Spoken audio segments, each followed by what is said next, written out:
Hello guys, I'm from FM14, the Malawi Challenge. Big club, small nation, that's what it's all about.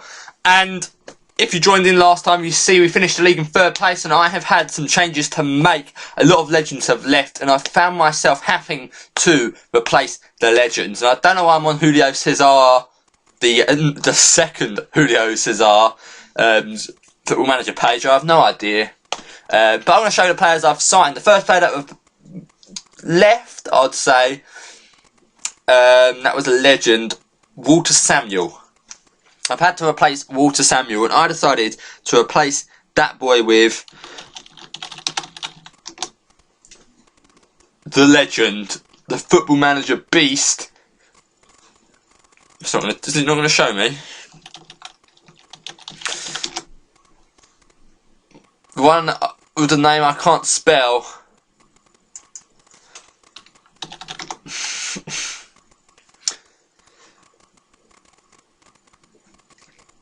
Kyriakos Papadopoulos, and he's one of my favourite Football Manager players. Those mental attributes, look at how many 20s he's got. He's got 20 aggression, 20 bravery, 20 determination, and much more go up to 20. His marking ends up at 20, his tackling ends up at 20, his teamwork and work rate end up at 20 if you nurture him right. Absolute beast centre-back, and I think he's a great replacement for Walter Samuel, because Walter Samuel is sort of a complete defender, and this guy is very, very similar. Maybe a bit less creative, a bit less technical on the ball than Walter Samuel, but still a great signing. I think he's going to do a great job. I got this boy for 12.5 million from Schalke, and I'm pleased with it. I think it was a good signing, and he's going to fit straight into the first team. The next legend I had to replace was Javier Zanetti, and I decided to replace him with a player that was already in the club. He was in the reserves. I like the look of him. I think I can nurture and make him a decent right wing back. Matthias Ezequiel Schelotto. He looks alright to me. He really looks alright. He looks powerful, very, very powerful. He's got great stamina, so he's going to be very good running up and down those wings. Considering he's going to be the only player out wide, when you're playing wing backs, you really need to have great stamina.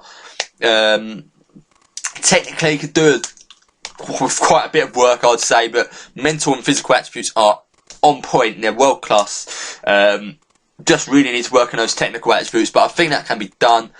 He looks tasty. He looks like a good player. Just work on that tackling a bit, maybe the passing and crossing. Then he's a good player. Good replacement for Zanetti? Probably not. Looking back at it, probably not. But it'll do for a season or two until I buy a world-class right wing back. And he's homegrown. I think he's homegrown. Well, he's not homegrown, but he's Italian, so he's going to do well, and now we're in Europe again. Who else was there? Cambiasso. Let's do Cambiasso first. And I replaced Cambiasso with this guy. This French legend, Maxime Gonalon. And he looks quality. He looks very similar to Cambiasso. Yet again, not as good on the ball and not as creative as Cambiasso, but still an absolute rock in that formation. And he's going to grow and grow. He looks like a quality player. I picked him up for £10 million. He looks a beast. He looks a beast. I'm so excited to play with him. I haven't played with him in any Football Manager games before. I've never even really seen him play football in real life. So I'm looking forward to sort of learning a bit about him, even though it's only Football Manager. But I'm looking forward to playing with him because he's a great player. He looks like an absolute beast. 6'2". He looks like a great player. Let me know what you think. Do you think he's a good player? What players look quite exciting? And here's the guy I'm most excited about. He's the player I'm hoping will stay here for 10, 15 years. It's the replacement for Diego Milito, and I think a few of you may have even guessed. A guy called Helmazinho, one of my first subscribers, recommended me this guy. He told me that he was a mix between Suarez, Rooney, RVPs, the lot. He's got it all, not this boy. Domenico Berardi. 20 years old. He went to Atletico Madrid for 1.2 million. Played 9 games and then left for 15 million. So, bit of a rip-off, you'll say, but I think it's completely worth it. He's going to be an absolute beast. No dark blue stats, or light blue, you may say now, amazingly, but hopefully he can work on that. I'm looking forward to playing with him. He looks like a quality striker. He's going to be the deep line striker, sort of the player that drops back and links up the midfield to the main striker, who at the moment would be Belfodil. Excited to be playing with him, and they're the 4 main signings I've made. I'll go over everything else as well. I've promoted a lot of players from the reserves as well. Signed Tydeer and Icardi on permanent deals. They were part owned. A lot of players went out.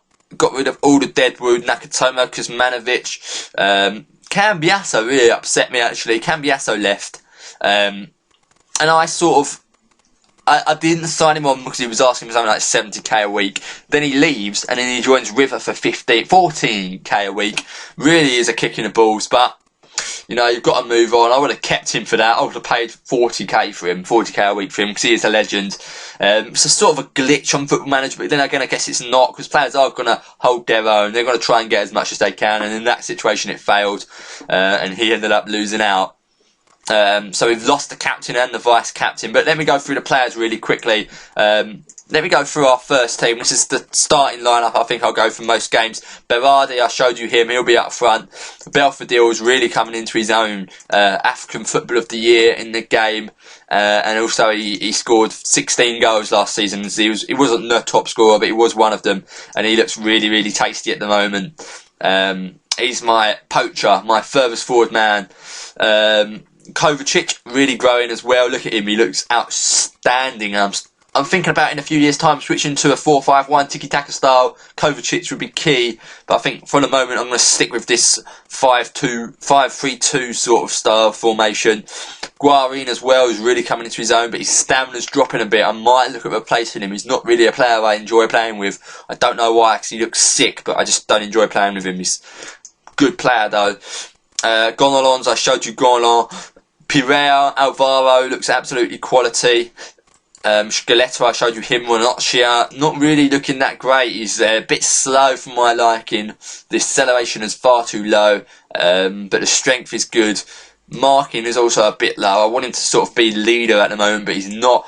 Papadopoulos, I showed you this boy, an absolute beast. Juan Jesus, yeah, he's growing so quickly. One of the most exciting youngsters in the club, and Handanovic, of course, the key goalkeeper. Had a look at Valdez, too much money again, and this club is all about money. I've managed to pretty much halve the wage budget, which has been very, very important for a club in Inter Milan's financial situation.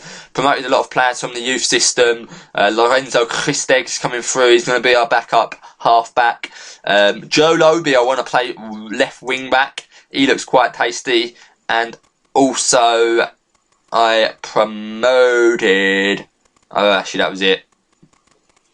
Icardi as well, though, is looking very good. He's one to keep an eye out for. Talking about Malawian Stone Zava, he looking quite good. I'm keeping him at the club for another season and then consider letting him go out on loan. Might as well go on here for Malawians. Mabede, I've got him in the club. He's just I'm keeping an eye on him, make sure he trains in his early years well. Nyondo went out on loan to a Serie A club, which was good. Hopefully he'll get some game time, which will boost his stats and his reputation as well, which is probably more important than his stat attributes, in all honesty. And this guy's really, really upset me. Really, really hit a nerve. And that is Mofat Chimera, and he's decided to play for the Italian under-19s because he's come through the Inter Milan youth system and he's got Italian nationality, and he has decided to play for the under-19s. He hasn't got a game yet, but I cannot call him up to the Malawi squads because he is in the Italy under-19s. I mean, what would you rather play for? The country you were born in, first team, or on the bench for Italy's under-19s? Hopefully he'll change his mind. It's not too late. I don't think he'll ever get capped by Italy, so there's always a chance he can join Malawi. He's probably one of the best youth prospects. I'm really going to have to try and get him into this first team. Every week I'm going to be clicking on that call up to Malawi team to see if he can. Bit annoying. Anyone can give me tips on that, if there's sort of any tips to how to get him to join the international team, let me know. But that's it for this episode. Next episode, guys, we'll be zooming in. We'll probably be deep into the season. Hopefully we'll be doing well. Top 4 is the aim again this season. That'll do for this episode, guys. Let me know what players look most exciting and what you think of my signings. I'll see you later. Bye. Bye.